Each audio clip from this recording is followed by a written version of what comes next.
A homeless man shares his last meal with a starving bear. What happened next? Jackson Reed, a man whose name had become as faded as the worn coat he wore, sat on a bench near an abandoned storefront. The sound of a rustling in the nearby trees caught his attention. His eyes darted up and his heart skipped a beat when he saw the source. A bear. Not just any bear, but a young one. Thin and gaunt, its fur matted and its ribs clearly visible through its skin.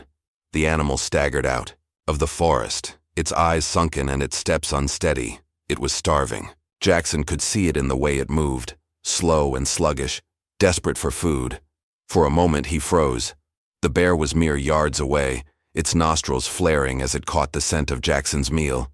His instincts screamed at him to get up, to run, to protect himself. But something deeper held him still. The bear's gaze met his. There was no aggression, no wild instinct to attack. Just hunger. Pure, desperate hunger. And for reasons Jackson couldn't explain, he didn't feel fear. Instead, something inside him stirred. A flicker of empathy. Slowly, Jackson held out the last piece of his sandwich, watching the bear's cautious approach. The bear, its fur clumped and ragged, took a hesitant step forward. Jackson's heart pounded in his chest, but his hands didn't shake. The creature's eyes never left him, as though it understood the rare offering. Jackson knew what was at stake. Bears were wild animals, unpredictable and driven by survival. But there was something about the moment, something raw and primal, that made him stay. As the bear came closer, Jackson didn't flinch. He kept his movements slow, deliberate. His breath hitched as the bear's nose twitched in the cold air, drawn to the scent of the sandwich. The bear took another cautious step forward, its massive paws soft against the ground. Jackson could see the desperation in its eyes, a yearning not for violence but for a chance to survive another day. The sandwich in Jackson's hand was small, a mere crumb in the face of a creature this large, this hungry. But it was all he had to give. For a moment he almost pulled it back, wondering if he was making a huge mistake. The last thing he needed was a starving bear to see him as prey. But then the bear's gaze softened, and Jackson realized it wasn't the sandwich that mattered. It was the gesture. The bear, trembling slightly, lowered its head and snatched the piece of bread from his hand with a surprisingly gentle movement. Jackson didn't move, didn't speak. He watched, wide-eyed, as the bear took the food into its mouth, chewing quickly but with the same tentative care it had shown him. For a long few seconds, neither of them moved. The air between them was thick with the understanding that neither of them had anything to lose anymore. The world outside, the people, the rules, the fears, it all seemed so distant. There was just Jackson, this starving bear, and the cold night air wrapping around them. The bear finished the sandwich in seconds, licking its lips, its eyes still locked with Jackson's. It wasn't enough, not even close. But for a moment, it was enough to bridge the gap between them. The gap that divided man from nature, survival from compassion. And then, without a sound, the bear took a few steps back. It turned toward the forest, moving with a bit more strength, as if the small offering had made a difference. Jackson watched as the bear disappeared into the dark woods, its massive body melting into the shadows. He sat there for a while, his chest tight with emotion. That was the last bit of food he had, but something in him felt lighter. The hunger in his stomach still gnawed at him, but his soul felt full in a way it hadn't in years. The cold air bit at Jackson's face as he sat still, the weight of what had just transpired settling in. His fingers, still tingling from holding the sandwich, gripped the bench beneath him, but his mind was elsewhere. He couldn't explain it. The bear, so wild and desperate, had reminded him of himself, a creature at the mercy of survival, a being willing to do anything to make it through another day. Jackson stood slowly, his legs stiff from sitting too long in the chill. The world around him had fallen silent again, but it wasn't the same silence he'd come to know. It was different now, softer, almost reverent.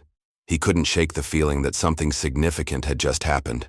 The act had been small, simple even, a piece of food offered to a starving animal. But to Jackson, it felt like the world had shifted, as if some unspoken law of survival had been rewritten. In a world where he had always taken what he needed, he had given something, up without hesitation. A few hours passed before Jackson stirred from his spot on the bench. He wasn't sure what to do next. The cold in his bones reminded him of his reality, of the hunger still gnawing at him. But as he walked through the empty streets of the town, something inside him had changed. He no longer felt the weight of the world's judgment. Instead, a quiet sense of peace had settled over him, as if the bear's acceptance had allowed him to breathe, just a little easier. It wasn't long before he found his way back to the alleyway where he often slept, tucked away from the eyes of the townspeople. It was a small, damp corner, but it had kept him warm enough through the long nights. His stomach still growled, the pangs of hunger sharper now, but his heart was fuller. He pulled a battered blanket from his makeshift shelter and wrapped it around his shoulders, sitting down on the cold ground. Just as the night's chill began to settle in, Jackson heard something, a rustling in the distance. He thought it was just the wind at first, but then, like a shadow emerging from the trees, the bear appeared once more. His breath caught in his throat. The bear was back. It wasn't coming for food this time. No, it was something else. Something he couldn't explain. The bear approached him slowly, cautiously, its body large and imposing against the backdrop of the darkened forest. But this time, there was no fear in its eyes. No hunger. Just a strange calm. The bear stood a few feet away watching Jackson. It sniffed the air, and then, in the most unexpected of gestures, it lowered its head, offering something to Jackson, a bundle of leaves, carefully placed in front of him.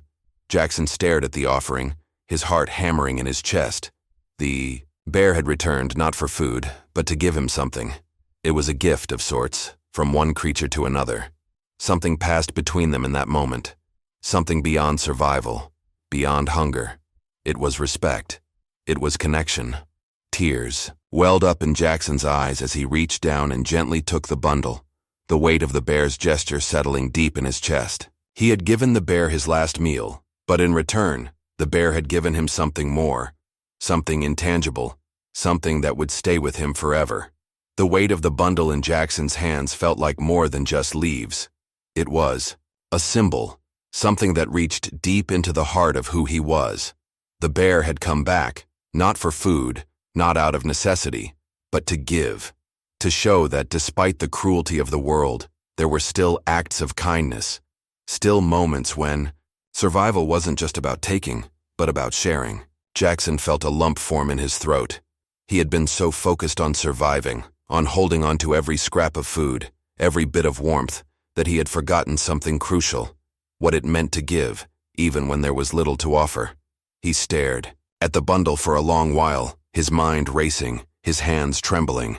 He had never asked for anything, never expected anything, yet here it was.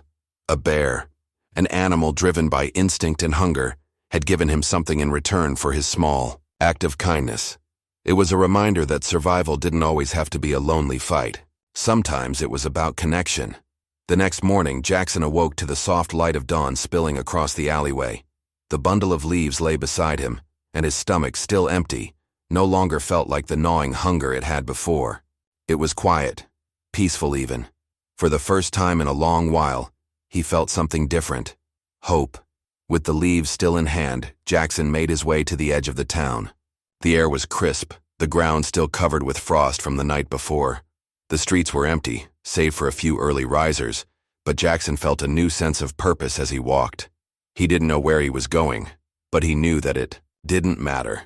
For the first time in years, the road ahead didn't seem so uncertain. He walked past the market, where fresh produce sat in baskets, untouched, and the smell of hot coffee lingered in the cool air. A small voice inside him wondered if he should ask for help, but the fear of rejection had always held him back. Today, something was different. He could feel it in the air, in his chest. The fear that had once governed him was now a distant memory, replaced with something stronger, something that kept him moving forward. He came across a small cafe at the corner of the street. It was a place where he had often sat, alone, watching the world go by, wishing for a different life. Today, however, he felt brave. He walked through the door, his heart pounding, and took a seat at the counter. The owner, a kind woman with graying hair and a gentle smile, recognized him immediately. "Morning, Jackson," she said warmly. "The usual?" Jackson paused for a moment, then shook his head. "Actually, I'd like to pay for breakfast today. I've got some work. I can do whatever you need." The woman blinked, surprised, but smiled. Well, I'll be sure to put you to work then.